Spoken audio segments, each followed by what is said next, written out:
Vernier caliper ये आपका लंबाई को माप देगा, कम से कम उतना भी लंबाई माप देगा। ये जो वर्नियर कैलिपर है, इस वर्नियर कैलिपर का न्यून माप यानी कह लीजिए लीस्ट काउंट 1/10 mm होता है। लीस्ट काउंट इसका कितना होता है? 1/10 mm, मतलब 1 मिलीमीटर का 10वां भाग तक हम लोग माप सकते हैं। किससे? वर्नियर कैलिपर से। या सेंटीमीटर में कह लीजिए तो 1 सेंटीमीटर का कितना तक? 100वां भाग। सोचो कितना छोटा होगा, 1 सेंटीमीटर का 100वां भाग बहुत छोटा होगा, उसको भी माप सकते हैं। इस वर्नियर कैलिपर में 2 स्केल होते हैं, एक है मुख्य स्केल, एक है आपका वर्नियर स्केल। जो मुख्य स्केल होता है ये फिक्स होता है, लेकिन वर्नियर स्केल इस मुख्य स्केल पर आगे पीछे गति करता है। ये आपका आगे पीछे इस तरह से गति करता है। कौन? Vernier scale. अब इसमें 4 जबड़ा है, 4 जॉज है, एक ए बी, 2 नीचे और 2 ऊपर। नीचे वाले दोनों जबड़ा को हम लोग यूज करते हैं किसी पतले या किसी छोटी चीज के लंबाई मापने में या बाह्य त्रिज्या मापने में, गोला अगर है। लेकिन अगर हमको किसी गोला का आंतरिक त्रिज्या मापना है तो उसको हम लोग यूज करते हैं किस जबड़ा से? ऊपर वाला दोनों जबड़ा से। तो आंतरिक अगर भाग का त्रिज्या या व्यास मापना है तो हम लोग ऊपर वाला जबड़ा यूज करेंगे, और अगर हमको लंबाई मापना है या बाह्य त्रिज्या मापना है या व्यास मापना है तो हम लोग यूज करेंगे क्या? नीचे वाला जबड़ा। उसके बाद इसमें जो देख रहे हो इसका एक कार्य सिद्धांत होता है। सिद्धांत क्या है? कोई भी यंत्र आप यूज करते हो उसका एक सिद्धांत है। उस सिद्धांत क्या है? तो मुख्य स्केल में जितने भाग होंगे उससे एक भाग की संख्या ज्यादा होगा। किसमें? Vernier scale. वर्नियर स्केल में एक मुख्य भाग का संख्या ज्यादा होता है। आगे समझ में? मान लीजिए कि मुख्य स्केल में 10 भाग है, तो वर्नियर स्केल जो आपको दिख रहा है इसमें कितने भाग होंगे? 11। तो अगर 11 भाग है तो बताओ उतना ही लंबाई में, एक में हम लोग 10 भाग रखें और एक में हम लोग 11 भाग रखें, तो आप बताइए दोनों भाग को आमने सामने रखेंगे तो क्या वो सभी भाग आमने सामने आएंगे? नहीं आएगा, क्योंकि अगर बराबर भागों में बांटते तब आता सब आमने सामने। तो यहाँ ए को ज़्यादा है इसीलिए आमने सामने नहीं आएगा, ए को कोई भाग सामने आएगा। वही यहाँ पर हम लोग लिखे थे n बराबर क्या? 6।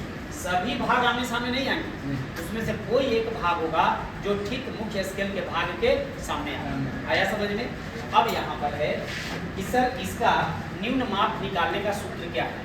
तो जब आप न्यून माप इसका निकालते हैं तो इसका फार्मूला है 1 MSD - 1 VSD। MSD का मतलब है मेन स्केल डिवीजन, मुख्य स्केल भाग, और VSD का मतलब है vernier scale division, vernier scale भाग। आगे समझ में? अब यहाँ पर इसके जगह पर कल हम लोग देखे थे पिछले क्लास में कि यहाँ पर VSD के जगह पर जब हम ये मान रखते हैं तो लीस्ट काउंट का फॉर्मूला ऐसे आ जाता है 1 MSD/n + 1। और ये n जो है वो मुख्य स्केल में भागों की संख्या है, तो n + 1 किसका भागों की संख्या होगा? Vernier scale. क्योंकि वर्नियर स्केल में एक भागों की संख्या ज़्यादा होता है, तो इसलिए हम लोग कह सकते हैं लीस्ट काउंट बराबर 1 मुख्य स्केल भाग बटे वर्नियर स्केल का कुल भाग। अरे क्लियर हो गया ये बात?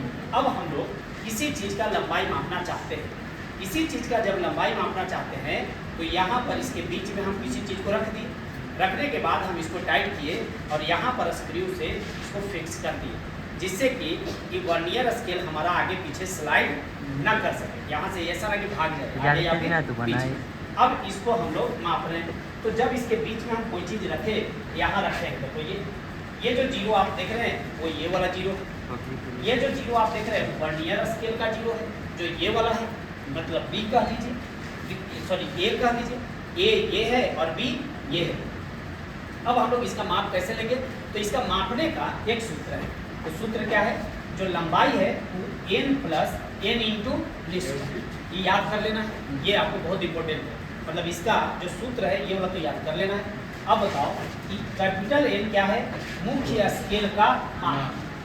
N लेना है पहले किसका? मुख्य स्केल का मान। देखिए यहाँ से यहाँ ये मुख्य स्केल का माप है, यहाँ से यहाँ के बीच। उसके बाद छोटा n जो है वो है वर्नियर स्केल का वह भाग जो मुख्य स्केल के सामने है। अब देखो यहाँ पर बोले तो दोनों में भाग है, तो मुख्य स्केल के भाग के सामने वर्नियर स्केल का कोई एक भाग आ जाएगा, उसको आपको बारीकी से ध्यान से यहाँ पर देखना पड़ेगा। क्योंकि आप यंत्र यूज करेंगे आपको बहुत सावधानी से इसको यूज करना पड़ेगा। यहाँ हम दिखा दिए हैं, हम मान लिए कि कौन सा भाग सामने है, तो ब्लू वाला हमारा वर्नियर स्केल और ब्लैक वाला मुख्य, तो इसका छठा भाग हम मान लिए क्या है, आमने सामने है, तो यहाँ एन के जगह पर क्या रख दिए 6। अब लिस्ट काउंट या तो क्वेश्चन के अनुसार इस फार्मूला से निकाल लेंगे, और नहीं तो अगर दिया है 1/10 mm तो इसको रख देंगे। तो यहाँ पर एक एग्जाम्पल के लिए हम लोग जब देखते हैं इसको एग्जाम्पल में, तो ये एग्जाम्पल है हमारा, ये एग्जाम्पल में हमको इसका रड का इसका लंबाई मापना है।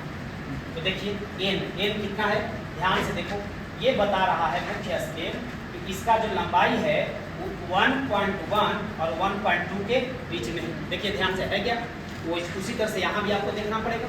तो 1.1 और 1.2 के बीच में है, तो एन के जगह पर कौन वाला लेंगे, हमेशा बाएं वाला लेते हैं, इधर वाला। तो इधर वाला भाग कौन है हमारा, कौन सा माप है 1.1, तो कैपिटल एन के जगह पर क्या रखिए 1.1। अब आ जाइए एन तो बता ही दिए कितना यहाँ पर है 6, और लिस्ट काउंट 1/10 यानी कि 1/100 सेंटीमीटर।